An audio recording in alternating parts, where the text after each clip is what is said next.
Entonces, la clase pasada vimos la eternidad de Dios, y vimos la omnipresencia de Dios, ¿verdad? Dios está en todo lugar, pero no se manifiesta necesariamente, así que lo podemos hallar. Vimos que eso nos alienta en nuestra vida devocional, pero también nos alienta en cuanto a nuestra santidad personal, ¿verdad? Porque si somos conscientes de la presencia de Dios, pues no vamos a actuar de la misma forma con la que normalmente actuamos cuando somos inconscientes de la presencia de Dios. Si nosotros somos conscientes que, digamos, en este mismo momento Jesús está sentado acá en esta silla, pues como que nuestro comportamiento cambia, ¿cierto? ¿Se imagina entonces que Jesús la acompañara a usted a todo lugar? Usted definitivamente viviría de una manera distinta. Si Jesús estuviera en su trabajo y lo estuviera viendo si usted trabaja realmente, o si usted está en privado, donde nadie lo ve, pero está Jesús, entonces usted diría, no, está Jesús. De alguna manera eso lo hace a usted comportarse de una manera distinta. Lo gracioso de esto es que realmente Jesús sí está. ¿Sí? Lo que pasa es que nosotros estamos acostumbrados a ver, ¿sí? Pero nuestra persuasión de Dios debe ser más allá de ver, sino que debemos tener una plena certeza de fe de que Dios está. Entonces la omnipresencia es un atributo que a mí me parece en lo personal muy bonito, porque nos anima en cuanto a la santidad. Y les contaba que una de las oraciones que yo hacía era: Señor, hazme más consciente de tu presencia en mi vida, porque una vez se le olvida y actúa uno como si no lo viera, no siguiendo al invisible, sino quitando la mirada del invisible. Entonces es muy bonito eso, reflexionar. Acuérdense que en este curso de teología no solamente estamos aquí creciendo a nivel intelectual, sino que estamos creciendo también a nivel espiritual. Y este es el propósito de esto finalmente. Sí, que sepamos, entendamos, conozcamos, pero también que eso produzca en nosotros vidas agradables delante de Dios, ¿verdad? Que Dios está trabajando en ello. Entonces vamos a ver hoy la unidad de Dios, la manera de entender los atributos de Dios, ¿sí? Entonces Dios no está dividido en partes, la unidad de Dios. Dios no está dividido en partes, pero podemos ver que hay momentos en el que se habla, en la Escritura se habla más de un atributo que de otro, ¿sí? Eso no quiere decir necesariamente que Dios sea más una cosa que la otra, aunque una de esas cosas sea más importante, ¿sí? Para una comprensión correcta acerca de la persona de Dios debemos entender, que cuando la Biblia habla más acerca de un atributo no quiere decir que sea más importante. Entonces, nosotros vemos en la Biblia que a lo mejor se enfatiza acerca de un atributo en cierto instante y por alguna razón nosotros pensamos que ese es más importante o que Dios tiene más de ese atributo, pero ese sería un error. Entonces, debemos tener en cuenta que eso no es así, o que si se menciona mucho menos es porque Dios es menos que eso, ¿sí? O es que es menos importante, ¿sí? Por ejemplo, pensar, a menudo nosotros y la iglesia en general enseña que el amor es más importante que la justicia de Dios a veces, ¿sí? Entonces nosotros decimos, Dios es justo, Dios es amor, y al final todos vamos a ser salvos porque Dios es amor. ¿Sí lo han escuchado? Y no juzgues, dicen, no juzgues, hay que tener amor, no seas tan fuerte. ¿Sí lo han escuchado? ¿No? Ese es un evangelio actual, todo es Dios es amor, Dios es bueno, no hay que juzgar. ¿Crees que si un ateo no cree en Dios puede entrar al cielo? Sí, porque pues Dios los ama a todos. ¿Sí? Aunque entonces, sí, por ejemplo le preguntaron a un predicador en Estados Unidos que tiene la iglesia, una de las iglesias más grandes en Estados Unidos, la iglesia se llama Lakewood Church, ¿sí? Y a este pastor le preguntan que si un integrante del Islam podría entrar al cielo. Y entonces él dice, pues yo no sé, pues yo he mirado las religiones y he visto su devoción y pues yo no me atrevería, ¿ves? A lo mejor sí, su amor por Dios, ¿ves? El evangelio del amor enfocan solo un atributo divino y desafortunadamente crean un Dios falso. Entonces es importante tener a un Dios. ¿Cómo fue el atributo, perdón? Estábamos hablando del amor, que hacen énfasis del amor, y al despegarlo de otros atributos, pues tenemos a un Dios falso. El amor no es injusto. Entonces, eso también lo vamos a ver ahorita. ¿El amor es más importante que la justicia? ¿Sí? No, son iguales. No, son iguales de importantes, acuérdense, son iguales. ¿Es más importante la justicia? No, ambos son igual de importantes, ¿ok? ¿Es menos importante la ira de Dios? No. Es igual de importante. ¿Dios es más ira que amor? No.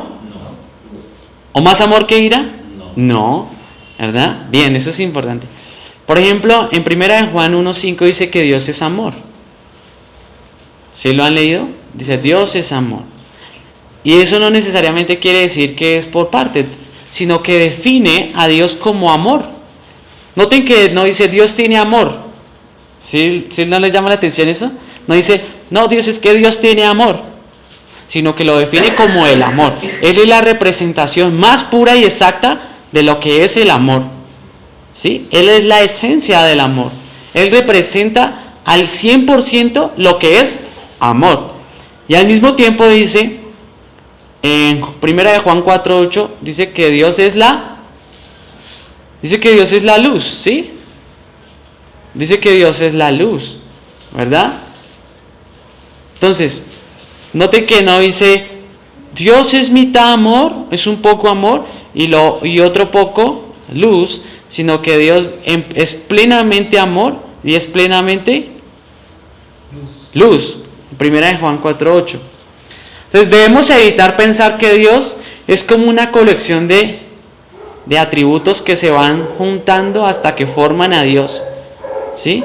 Y que como que cada uno ocupa un tamaño dentro de la personalidad de Dios. ¿Pueden ver ahí el gráfico número 1?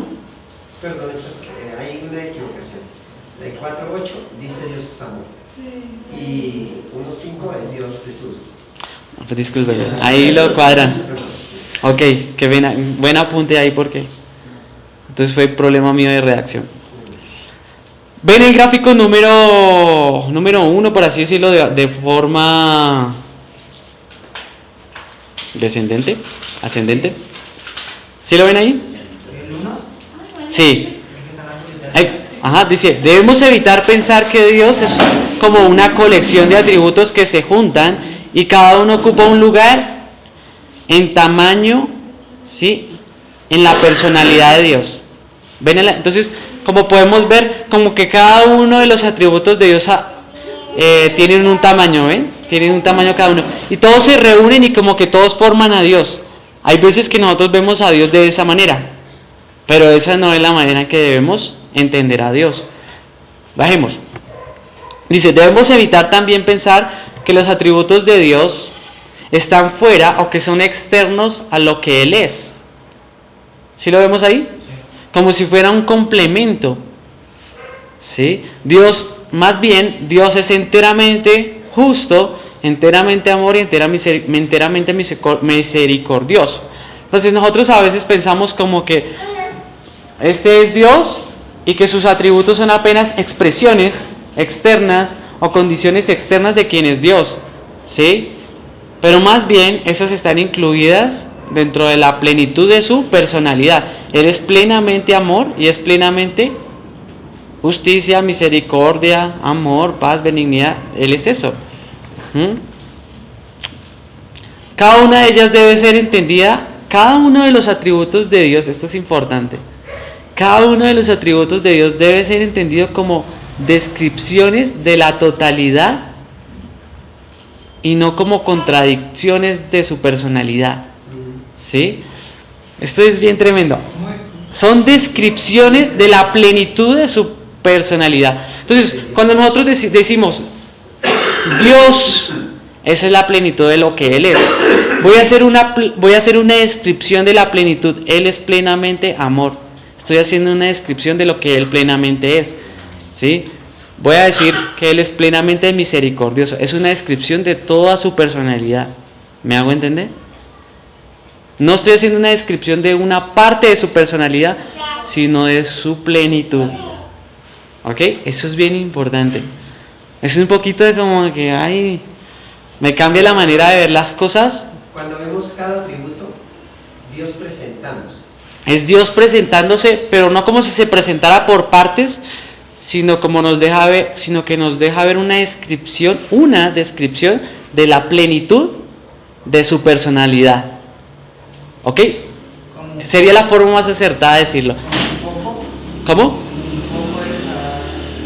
Como un poco, no, porque es pleno. La totalidad. Pero no Sí. muestra su vida como tal toda, ¿no? Porque Sí, pero estamos hablando de descripción más que de manifestación. La descripción de lo que Él es en plenitud. Porque si nosotros decimos, es que Dios nos está mostrando una parte de lo que Él es, entonces a lo mejor es un poco amor, Dios es otro poco justicia, y como que se está complementando Dios. Él es plenamente amor, plenamente ira. ¿Sí? Entonces, como vemos en el último gráfico, de pronto lo podemos entender un poquito más. ¿Ok? Esto, sí, exacto. Pero sin contradicción. ¿Sí? Dios no tiene contradicción como que... No, Él sabe obrar de manera sabia. ¿Sí? Y sabe operar.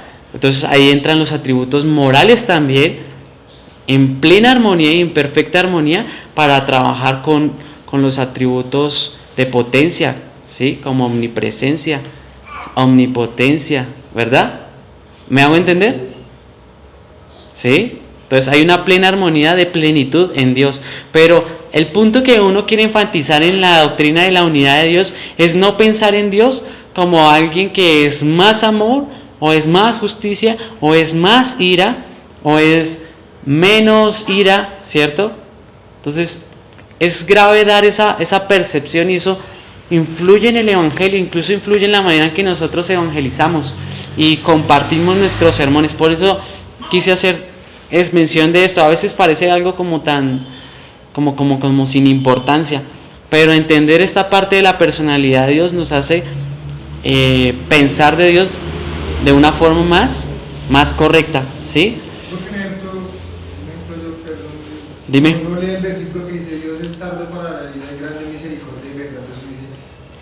Entonces dice, yo también decía, entonces Dios es más amor que ira, ¿sí? Sí, mira que ese verso es bien interesante porque dice que Dios es grande, como tú dijiste, en misericordia, pero tardío para la ira y grande en misericordia.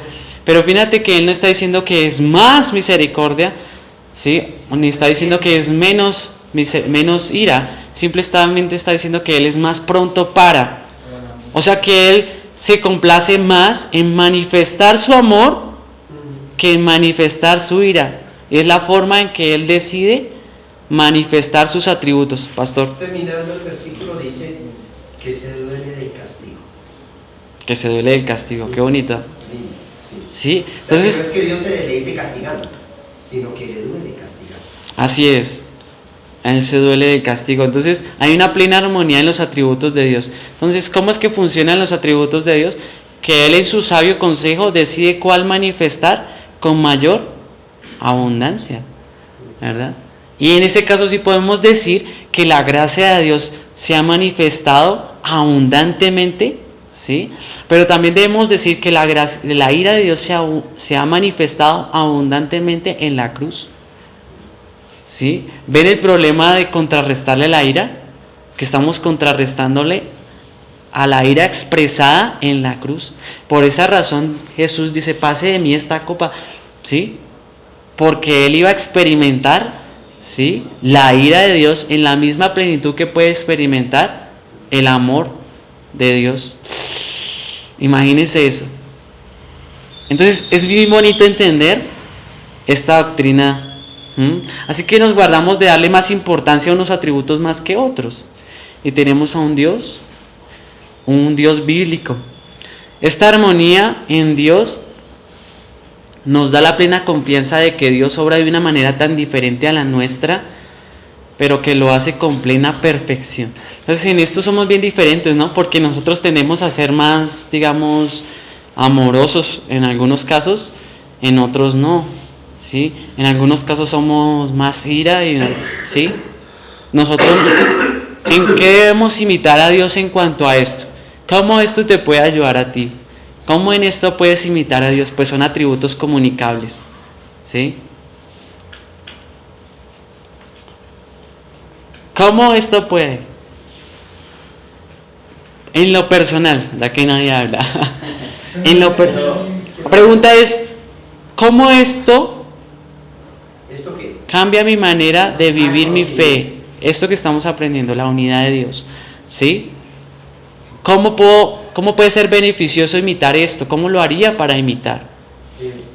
Una de las cosas que muchas personas viven una vida triste y se puede decir en parte desgraciada. Sí. Es porque no conocen la misericordia de Dios y por eso no van allí para un perdón verdadero.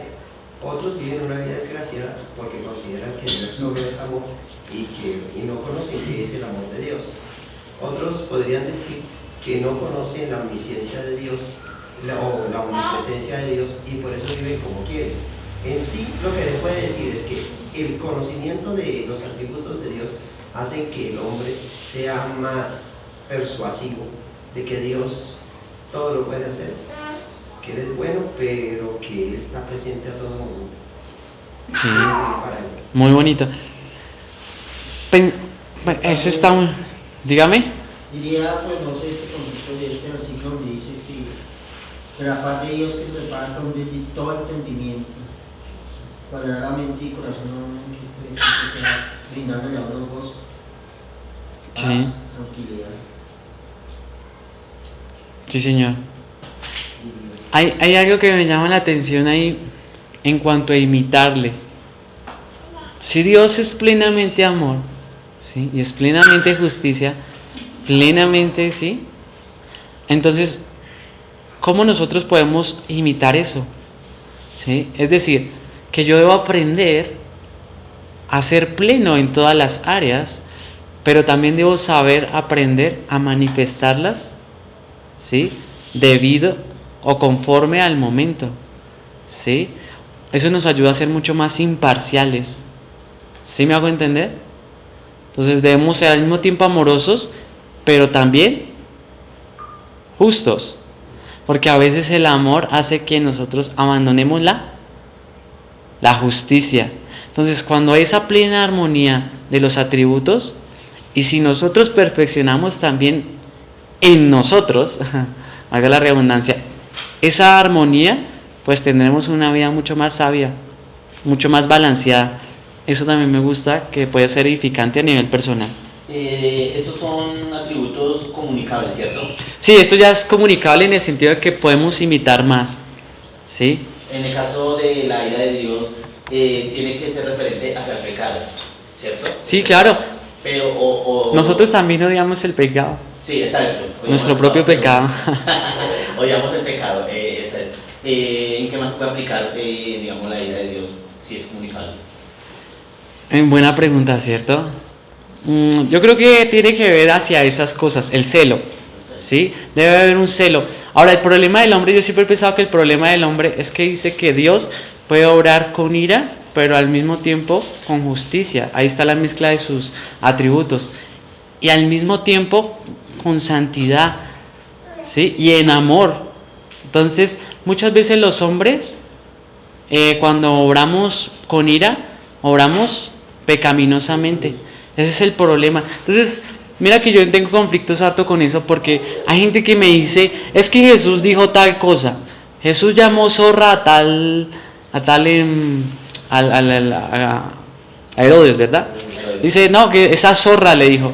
Es como Jesús dijo zorra, yo también le puedo decir zorra al presidente. O le puedo decir zorra al vecino. O Jesús le dijo a los hipócritas sepulcros blanqueados, ¿cierto? Entonces yo también le puedo decir ¿sí? Y entonces que Jesús dijo no sé qué, ¿cierto? ¿Sí? Entonces yo también, si pues Jesús puedo... ¿Sabes qué pasa? Que Jesús puede hacer eso y hacerlo de manera correcta, es decir, perfectamente santo también al mismo tiempo, ¿sí? Muchas veces en nuestro corazón hay una mala intención ahí, o sea, el deseo de dañar, ¿sí? De ofender, con odio, ¿sí? Entonces yo soy muy cuidadoso con eso, porque a lo mejor un hombre sí es capaz de decirle a otro, sepulcro blanqueado sin pecar, a lo mejor sí, pero en lo personal yo creo que muchas veces uno lo dice más con envidia, con rencor, con rabia, con odio. Por eso yo prefiero no hacerlo. Respeto a hermanos que yo veo que son unos ignorantes, sepulcros blanqueados. Y yo, no, pero que es que Jesús lo dijo. Bueno, pues yo desconozco mi corazón, o lo poco que conozco, sé que a lo mejor yo lo hago con ira, por eso mejor me callo, ¿sí? Discrepo un poco con eso, pero pues el Señor conoce los corazones, ¿verdad? Entonces, podemos imitar a Dios en cuanto a ira, a odiar el pecado genuinamente, ¿verdad? O sea, hay casos en los que nosotros vemos maldad, ¿sí? Y digamos, vemos una niña que es violada, por ejemplo, que eso a uno le da mucha rabia, ¿no? Por ejemplo, hablaba con mi hermano ayer, antes de venir a la iglesia, y veíamos un video en internet donde llegaba un tipo y habían dos viejitos, inofensivos, y un tipo grande y empezaba a golpearlo, a empujarlos y a golpearlos, y los viejitos no hacían nada. Y eso a uno le da mucha ira, ¿verdad? Porque es injusto. Sí. Y yo no sé a ustedes, pero a uno le da mucha ira, ¿sí? Y es el repudio hacia el acto. O sea, a la persona le tenemos misericordia en el sentido de que, bueno, nos llamamos al arrepentimiento, mira, o sea, lo que está haciendo está muy mal. Pero el acto en sí mismo, el odio que él desenfrena, la forma en que está pecando, pues expresamos nuestro celo, nuestra ira, o incluso nuestra celo. Por ejemplo, a mí me da mucho celo la forma en que los predicadores le quitan el dinero a la gente. Eso me carga mucho, ¿ves? Entonces uno odia, aborrece esos actos, ¿sí? Incluso aborrece el propio pecado de uno, ¿no? Y Paul Washer dice que uno de los frutos de la conversión es que el pecado que antes amabas, ahora empiezas a odiarlo. Entonces, sí odiamos en cierta manera, pero repudiamos es los actos en sí mismo, en el sentido que no los toleramos, ¿ok? Bien, entonces, vamos a ver los atributos comunicables. Ahí ya terminamos, los incomunicables. Aunque en ese sentido, habíamos hablado que los incomunicables no quiere decir que no podemos participar de ellos plenamente, sino que menos. En este caso menos, pero vamos a hablar de los que de alguna manera podemos imitar más en Dios, ¿sí? Habíamos dicho que, por ejemplo, en amor podemos imitarlo más que en omnisciencia, por ejemplo, ¿cierto? Pero ¿tenemos algo de conocimiento? Sí. ¿Podemos almacenar conocimiento? Sí. ¿Bastante? Sí, ¿verdad? Bien. Entonces vamos a clasificarlos de la siguiente manera. Ahí podemos ver atributos que nos hablan de quién es Dios en su ser. Vamos a hablar de dos: espiritualidad e invisibilidad. Atributos mentales, vamos a ver conocimiento, sabiduría, veracidad o fidelidad de Dios. Los atributos morales, que todos conocemos: bondad, amor, misericordia, santidad, paz, justicia, celo, ira. Los atributos de propósito, voluntad, libertad, omnipotencia o la soberanía de Dios está relacionado.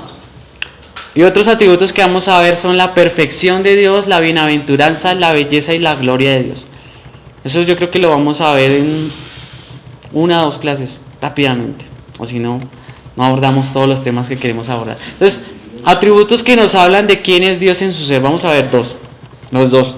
La espiritualidad de Dios. Entendemos como espiritualidad de Dios que Dios es Santo. Dios es espíritu. Entonces es Juan 4:24. ¿Sí? Entonces Dios es espíritu. ¿Qué dice Juan 4:24? Dios es espíritu y los que le adoran en espíritu y en verdad es necesario que adoren. Ok, amén. Entonces, en cuanto a la espiritualidad de Dios, hablamos de que Dios Es espíritu. no se presenta, como hemos hablado en la clase pasada, no lo podemos representar en cuestiones de tamaño, ¿verdad? Dios no tiene tamaño, por tanto, Dios no tiene límite. Dios tampoco es que sea infinito en tamaño, ¿sí? O que es demasiado pequeño como para poder ser contenido. Por tanto, si Dios es espíritu, Dios no posee cuerpo. Claro. Entonces, ¿Dios tiene manos? No. No tiene manos. ¿Qué pasa cuando dice la escritura que tiene manos? Es una forma de enseñar que enseñarnos a nosotros como para que tengamos más identidad con nosotros mismos. Amén. Eso es. Quizás por esta razón Dios amonesta de que no se haga imagen y semejanza a Él. Esto de la doctrina es súper bueno para contrarrestar la idolatría. Miremos Éxodo 20, 4 al 6, que es súper conocido ese pasaje. ¿Por qué? Si nosotros entendemos que Dios es espíritu y que la esencia de Dios mismo es inexplicable, no es material, no es corporal, ni tampoco es visible, sería absurdo hacer cualquier cosa que se asemeje. Sería incluso ofensivo hacer algo que hace parte de la creación para expresar algo, ¿sí?, que no se asemeja en ninguna manera. O sea, es algo totalmente distante de lo que realmente Dios es. Un ejemplo, cuando estábamos viendo que dice que Moisés le dio la espalda y... Muy bien, ahorita vamos a responder eso. No te harás imagen. Sí, muy buena pregunta, muy bien. No te harás imagen ni ninguna semejanza de lo que esté arriba en el cielo, ni abajo en la tierra, ni en las aguas debajo de la tierra. Bien, entonces ahí está la amonestación de Dios. La amonestación de Dios viene porque Él es espíritu y no quiere que su pueblo busque alguna forma en que lo puedan a Él representar. Así que Dios no puede ser representado de ninguna forma, ¿verdad? Porque Él es espíritu. Incluso pensar en que Él es espíritu y sobrepasa nuestro entendimiento acerca de cómo es Dios en sí mismo. Nosotros podemos ver manifestaciones, como lo acaba de hablar el hermano allí, George, ¿sí? Manifestaciones de Dios. O sea, Moisés alcanzó a ver las espaldas, pero él no pudo ver la plenitud de la esencia de Dios. Vio apenas la manifestación de lo que Dios expresó como sus espaldas. ¿Ok? A ver, yo diría una cosa. Dios es espíritu, a Dios nadie le ha visto. Así es. O sea, nosotros sabemos que Dios se identifica de tal manera con manos que el dedo de Dios escribió los mandamientos. Así es. ¿Sí? O sea, todo esto lo sabemos. Y es una forma que Dios se ha dado a conocer. Así es. Mas no podría uno totalmente asegurar que sí o que no. Tiene un dedo o no tiene dedos. ¿Sí? No, o sea, no hay una forma de asegurarlo sí o no. Yo no lo conozco. Pero la Biblia dice en el libro de Isaías 46:5, dice: ¿a quién me asemejaréis y me igualaréis? ¿A quién me compararéis para que sea semejante? Sí, así es. O sea, Dios puede tomar forma de algo, ¿cierto? Sí, eso es lo que se llama teofanía. Teofanía, toma forma de algo para hacerse visible, ¿sí? Pero Dios es espíritu, ¿ok? Hay que entender eso. Perdónenme, el fruto del espíritu, o sea, nadie que no sea espiritual no puede tener la esencia de Dios, del Dios espíritu, porque los frutos del espíritu se dan en el espíritu. Por eso así es. Eso es lo bonito de esta enseñanza que está aquí más adelante. Vamos a ver que en ese sentido compartimos la espiritualidad de Dios. Cuando dice George. que nosotros somos hechura de Dios, hechos a imagen y semejanza de Dios, un ejemplo, es la duda, ¿no? Hechura, la palabra hechura es una palabra griega que es poemia, de donde viene la palabra poema. Y es como cuando tú escribes, tú te sientas y tienes una hojita en blanco y empiezas a escribir tu poema. Ese poema es de tu autoría, es creación tuya. Entonces, cuando Él está diciendo que somos hechura suya, es que somos nueva creación en Cristo Jesús. Por esta cuando nosotros vamos, cuando somos un ejemplo arrebatados, Dios tenga misericordia. si estamos vivos, ¿no? Para cuando Él venga. Es lo que dice que nosotros vamos a ser transformados en un cuerpo incorruptible. Sí. Se nos dará, seremos revestidos con un nuevo cuerpo que no está sujeto a corrupción. Cuando digamos que somos hechos a imagen y semejanza de Él, ¿cierto? Sí. O sea, esta imagen se refiere, pues no sé, porque cuando uno dice imagen es como, digamos, parecido en forma, ¿no? Pero esa relación puede ser más como en lo moral. Sí, así es, tú has dicho bien. Cuando se dice que hemos sido hechos a la imagen y semejanza de Dios, se refiere a los atributos comunicables. ¿Ok? En ese sentido. Y él tiene un millón de formas de cómo manifestarse en cuestiones de los milagros. ¿Perdón? Lo digo por mi hija Lady. Que tiene más... Dios hizo un milagro grandísimo en nosotros. Y Sí. tuvo una forma de cómo manifestar su amor para con ella. Bueno, sí, ahí se manifestó la bendición de Dios. Y también tuvo una forma como manifestar un milagro también con mi esposa en la San Ignacio. Sí. Eso fue algo hermoso, tantas cosas Que Dios se ha manifestado. Su gran inmenso amor en infinitas formas de él, cómo hacemos para manifestarse a sus hijos.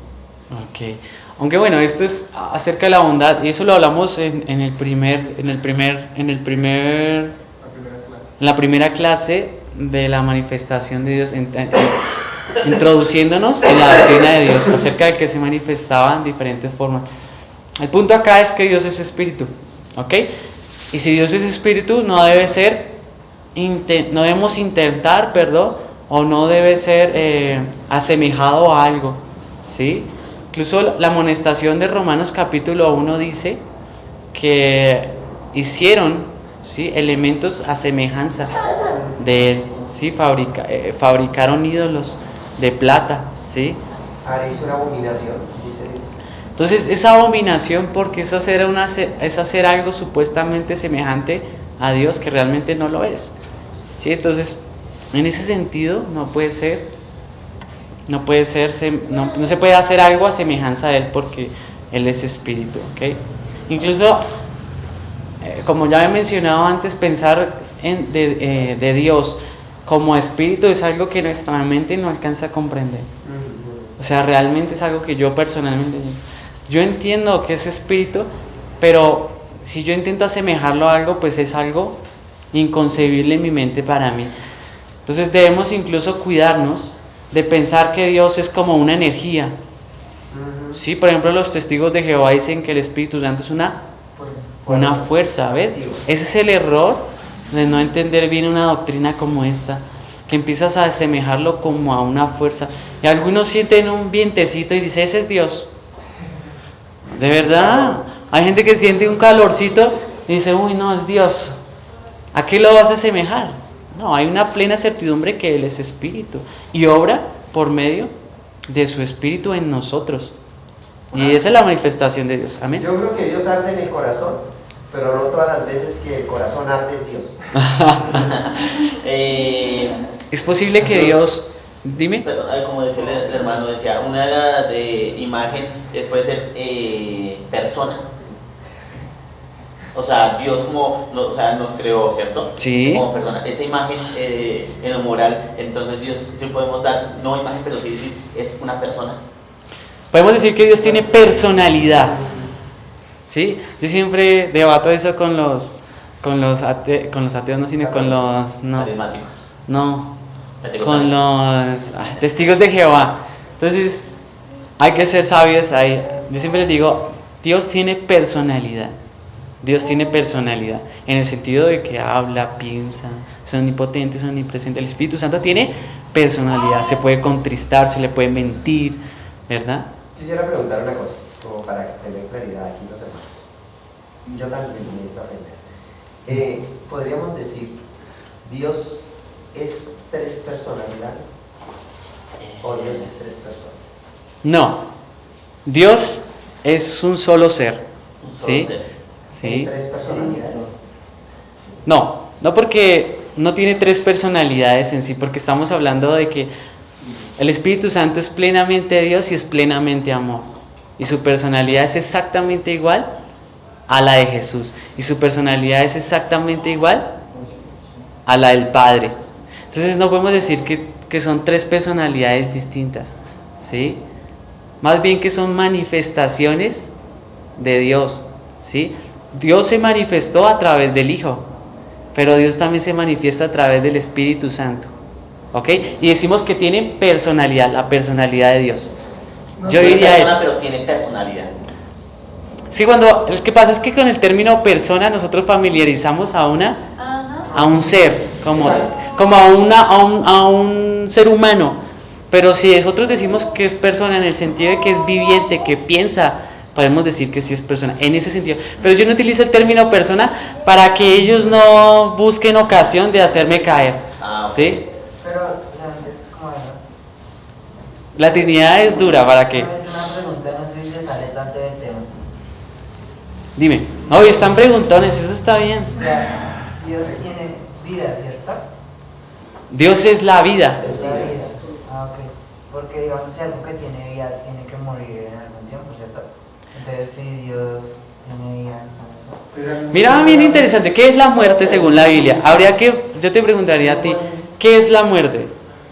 Pues la muerte es la finalización de la vida. No necesariamente. ¿Sabes qué significa muerte en la Biblia? Separación. No, separación. Separación. Entonces hay dos clases separación. Pero la primera muerte es la separación del cuerpo.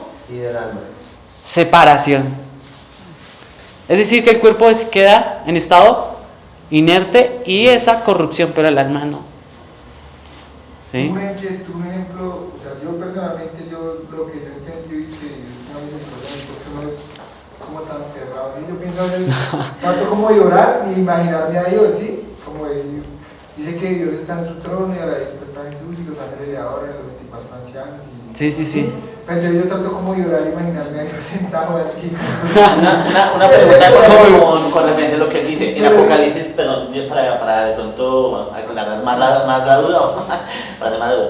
En Apocalipsis habla una descripción de nuestro Señor Jesús. Sí. ¿Es alegórica o así es nuestro Señor Jesús? Buena pregunta también. Es posible que sea una expresión, una manifestación de Dios en sí mismo. Conforme al trazo teológico que estamos viendo, desde un punto de vista teológico, podemos decir que es una manifestación de Dios.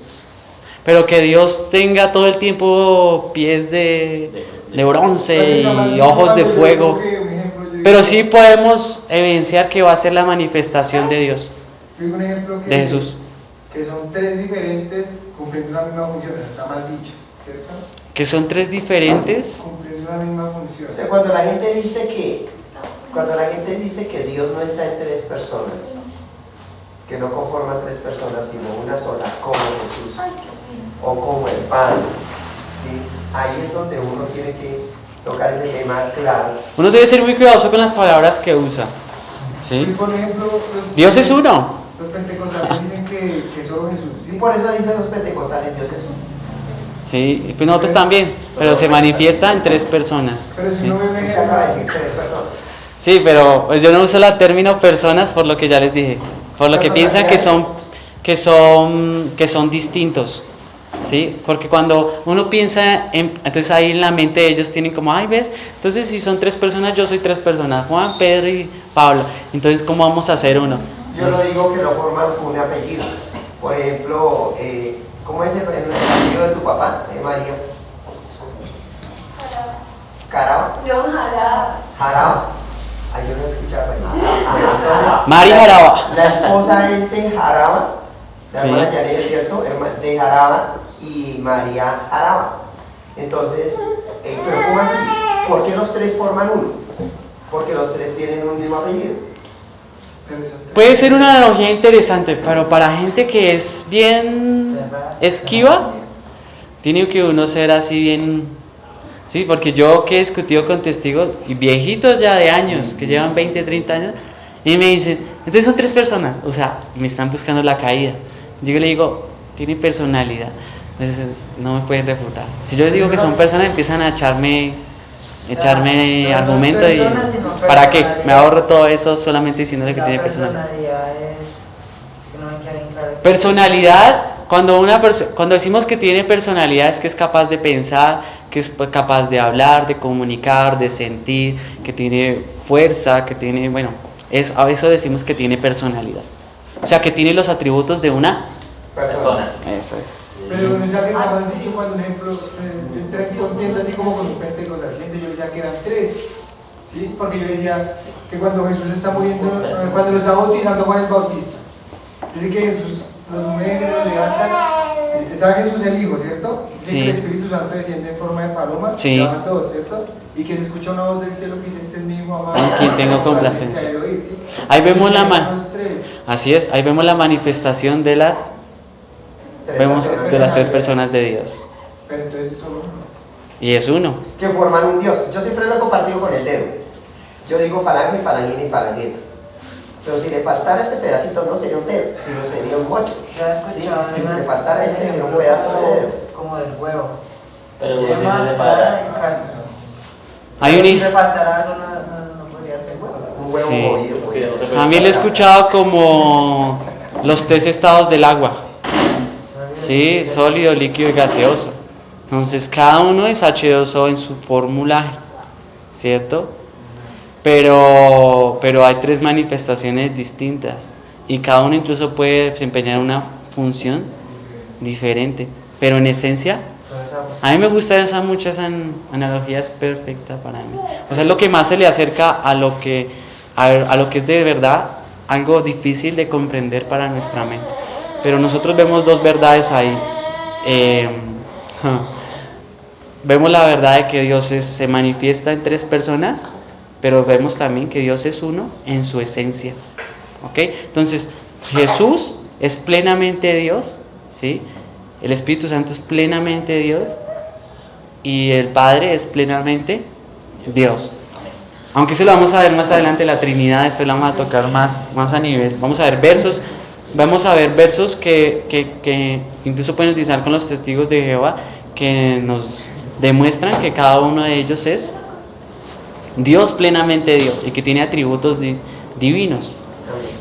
¿Sí? Entonces, no debemos intentar, ahí respondo a la pregunta que se embolantó un poco con Jorge, y es que él decía que tan bueno era, digamos, cerrar los ojos, imaginarme allá al Señor con rostro, ¿sí? Y pues yo no te voy a condenar, yo también lo intenté. Creo que todos lo hemos intentado, por Sí, lo menos yo lo claro. intenté. Pero en la medida que uno va comprendiendo, es una respuesta personal basada en la Biblia, que debemos visualizar a Dios no como una figura, es decir, como que tiene brazos, como que tiene rostro, sino que debemos verlo en su bondad. ¿Sí? ¿Sí me van a entender?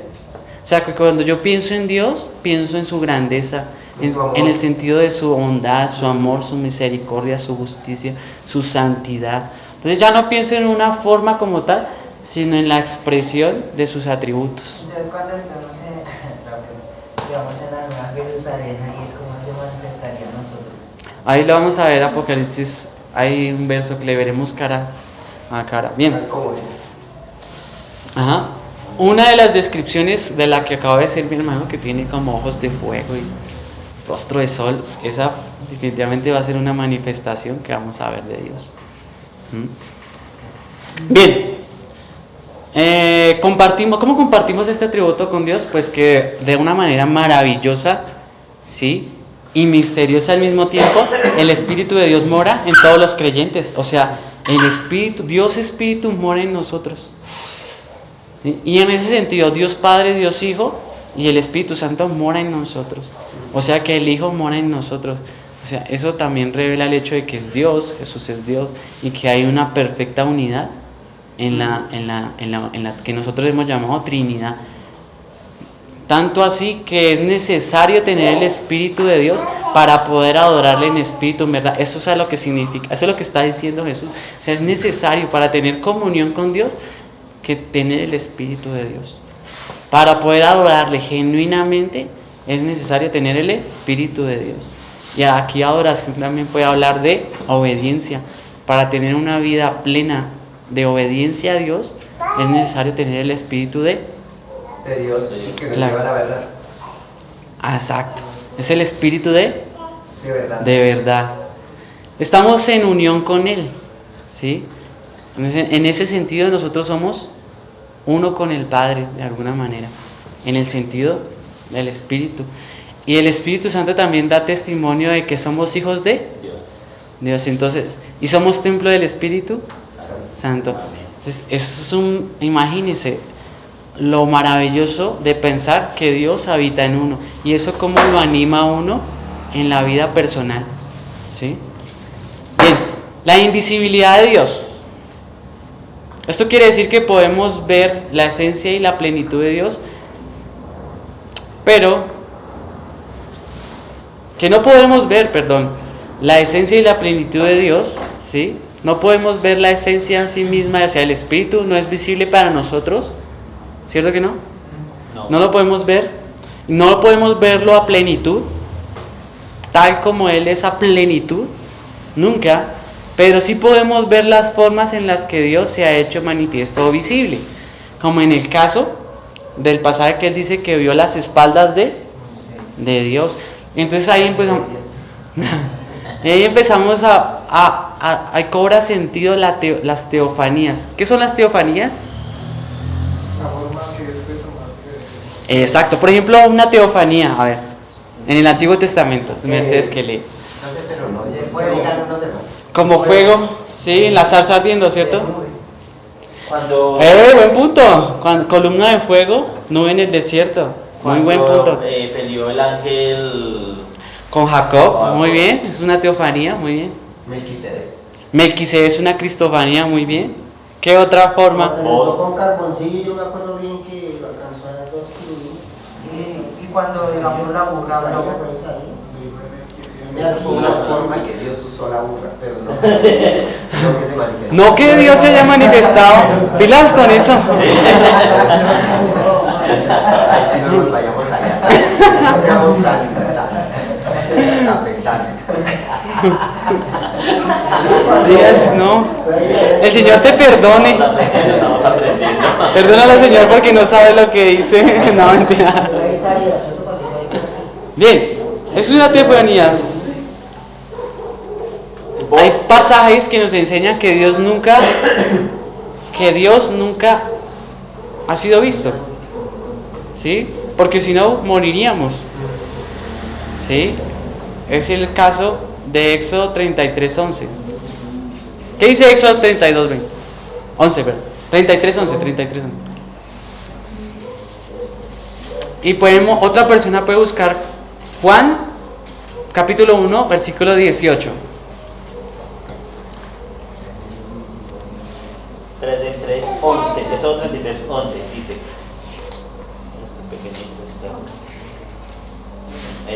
El Señor hablaba a Moisés cara a cara, como habla entre amigos. Luego Moisés volvió al campamento, pero José, su ministro, hijo de un joven, todavía no se apartaba de la tienda. Ok, tenme ese versículo ahí a la mano porque vamos a explicar algo interesante. Éxodo 33:20 era la cita. Eso 33:20.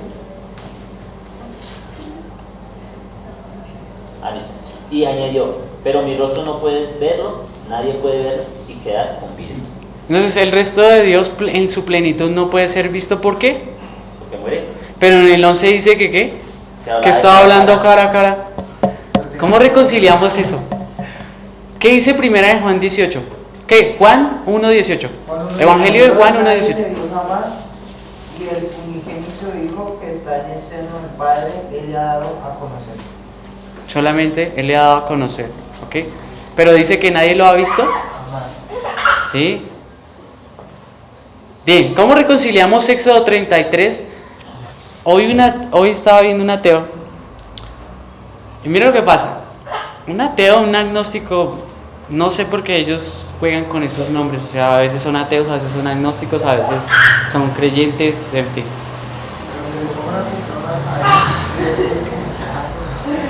Y entonces, mira lo que hacen los creyentes. Le dicen que se va a condenar por decir todo lo que él decía. Le dicen que está enviado por Satanás. Le dicen que es un blasfemo. Pregunta, ¿esa debe ser la actitud de nosotros hacia una persona que nos está refutando y nos está diciendo, la Biblia tiene contradicciones? Éxodo 33:11 dice una cosa, Éxodo 30:20 dice otra. Y nosotros, no, eso no es de Dios, vete Satanás. O sea, debemos estar en la capacidad de poder responderle a las personas. Porque si no, él va a pensar que somos unos ignorantes, esos fanáticos. Miren. Pero no puede decir que era la comunión que Moisés tenía con Dios tan íntima que era una manera de decirlo. Ajá. Es una teofanía. No, pero como. Ajá. ¿Entre Éxodo 33 qué? Éxodo 33:11 y Éxodo 33:20 dice, 33:20 dice que no, que si viere su rostro moriría ciertamente. Y el 33:11 dice, no, Moisés estaba hablando cara a cara con Dios. ¿Cómo resolveríamos ese conflicto? Ver cara a cara, que Moisés hablaba cara a cara con Dios. Como quien habla con su compañero. Es que estaba Sí. hablando con una manifestación de Dios. Estaba viendo una manifestación de Dios, no la plenitud del rostro de la faz de Dios, porque si no hubiera, Muerto. Podemos decirlo que cuando se hablaba con la zarza para un llamado cara a cara con Dios. así es. Entonces es bueno, aquí en este punto la teología responde, ¿sí? Hay que tener un entendimiento de la plenitud de la manifestación de Dios y de una manifestación en la que Dios se hace visible a nosotros, que no es necesariamente la plenitud de la manifestación de lo que es Dios, porque es cierto, como dice la Escritura, morirías. Dos personas pueden ponerse en una máscara y hablar cerca juntos y están hablando cara a cara. Así es, buena analogía. Entonces es bueno saber responderle, y tenía más preguntas y súper interesantes. Por ejemplo, una que me llamó mucho la atención, y es que Marcos afirma que el Señor Jesús fue crucificado a la tercera hora, es decir, sí, fue crucificado a la tercera hora, es decir, a las 9 de la mañana, ¿sí? Y Juan dice que en el momento en que se estaba haciendo el juicio era la sexta hora. ¿Cómo resolvemos esa contradicción? Ahora, a las 6 de la tarde. El juicio, pero ¿cuál juicio? El El de... juicio cuando estaba con Uno Barrabás. estaba hablando del día anterior. Sí, uno está hablando del día ¿Seguro que a anterior. él lo enjuiciaron el mismo día? Pues, ¿A no lo cuando enjuiciaron el murió, mismo que ya no día? es que comienza a las 6 de la A él lo tarde. enjuiciaron y inmediatamente lo llevaron a crucificarlo. ¿No es así? Sí, no. Pero Entonces, para- ¿cómo resolvemos esa contradicción? Aparente contradicción. Porque para ellos el tiempo era diferente. No dicen que para los judíos el día empieza a las 6 de la tarde. Por ahí está la cosa. Juan es un evangelio que se escribió mucho más adelante, ¿cierto? El calendario romano. Exacto. Es decir, que Jesús pudo haber sido juzgado tipo 6 de la mañana. Y en el transcurso de su martirio pudo llegar a ser crucificado alrededor de las 9 y están en plena concordancia con... Pero los cristianos a veces no saben responder. ¿Sí? Y ahí hay más, ¿sí? Ah, otra. Pero ahorita al final les cuento un poquito más y aprendemos todos, ¿verdad? Porque son versos que lo ponen a uno como así. Y debemos tener la capacidad de responder y que vean que las escrituras son inerrantes. ¿Bien? Bien. Continuemos porque ya me estoy saliendo del tema. Entonces, lo que vemos de Dios son manifestaciones de su ser, mas no de su plenitud. ¿Sí? Apenas formas para hacerse entendible o visible, pero la manifestación más maravillosa de Dios, ¿quién es? Jesucristo. Amén, así es. Juan 14, 19, ¿qué dice? 14, 9. Y alguien más que busque Colosenses 1:15. Yo puse primera de Colosenses. Ya estoy de hereje. Es que voy a meter segunda ahí. ¿Juan qué? 14. Juan 14, 9. Colosenses 1:15. Primera de Colosenses 1:15 dice. Él es la imagen de Dios invisible, el primogénito de toda creación. Así es. Ese versículo lo tuercen los testigos de Jehová. Dice ¿Qué que versículo está leyendo? Colosenses 1:15. Pensé que es de Juan. No, señor. Juan 14, 9, ¿qué dice? Entonces Felipe le dijo, no. Jesús le contestó, Felipe, ya hace mucho tiempo que estoy con ustedes y todavía no me conoces. El que me ha visto a mí también ha visto al Padre. ¿Por qué me dices, déjanos ver al Padre? ¿No crees que yo y el Padre somos uno? Ahí está. ¿Verdad? Dice, el que me ha visto a mí ha visto al... Entonces la revelación más maravillosa y lo más cercano que hemos tenido, ¿sí? Y palpado es Cristo mismo. Nosotros a través de las escrituras, ellos pues pudieron, como dijo Juan, lo que palpamos, ¿sí?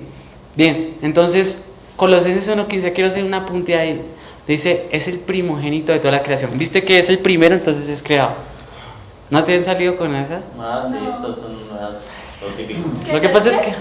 Que es como es primogénito, entonces que Jesucristo es creado, y entonces como es creación, entonces deja de ser Dios. O sea, fue lo primero creado para... Primogénito, porque el primogénito en una familia es el primer Pero hijo. hombre. Ajá. Exacto, pero hombre, pero entonces se toman de eso los testigos de Jehová para decir que Jesucristo no es Dios. ¿Cómo le respondemos a los testigos de Jehová? Que Dios es espíritu. Sí. Yo les respondo así, no sé si a ustedes les sirve. La palabra que se utilizó en el original griego es prototokos y no significa primer creado, significa primero en eminencia. Si Pablo hubiera querido decir el primer creado, hubiera utilizado prototicos. Entonces le digo, ¿ves? Tú y tu traducción. Es que también eso tiene que ver porque... Entonces me dicen, no, pues es que... Esta traducción también no es exacta. Sí, a veces se diría el idioma. No es que esté mal, primogénito también se utiliza. De David se dice que es el primogénito, hablando de toda la jerarquía que tenía en Israel. Ese también puede ser un buen ejemplo, sin tener que ir al idioma original. ¿Mm? Bien, pero se puede responder así y ya. ¿Ves? Y dice que es la imagen de Dios invisible. Esa palabra en el original dice que es igual en esencia, en todo. Es como si estar viéndose en un espejo. Eso es lo que significa. Entonces es súper bonito ese verso porque habla de la deidad de Cristo. ¿Cómo la palabra Prototocos, protópticos. Diferencia Protópticos. ¿Qué significa? Primera en eminencia. Y lo otro sí es primogenitura. Si él hubiera querido utilizar esa palabra, pues lo hubiera usado. No hubiera utilizado prototocos, que es primero en eminencia. Y si tú lees el contexto, es más, si tú los pones a leer el contexto, se entiende que no es primero creado. O sea, no se puede llegar a esa conclusión, sino que él dice, por medio de él y para él fueron creadas todas las cosas, ya sean tronos, potestades. Entonces está hablando de preeminencia y no de orden de creación. Pues ahí ya refutados. ¿Bien? Es verdad que nunca le podremos ver en su ser infinito, pero sí podremos ver cuando nos reunamos con él. Ahí está, Apocalipsis 22, del 3 al 4. El 1.17 dice, porque Cristo existía antes de todas las cosas, y todas las cosas subsisten en él.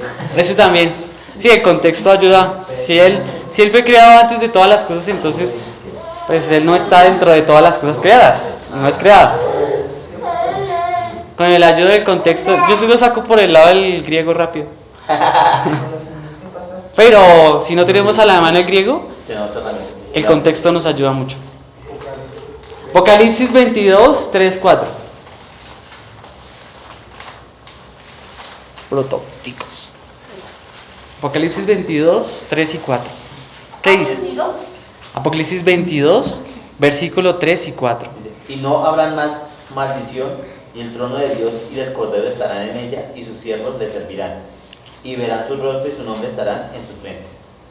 No habrá allí más noches, no tienen necesidad de luz de lámpara ni de luz del sol, porque Dios el Señor los iluminará y reinará por los siglos de los siglos. Ahí está. De alguna manera dice que le vamos a ver. ¿Cómo va a ser eso, hermanos? No me pregunten eso. ¿Sí? No sé cómo responder eso.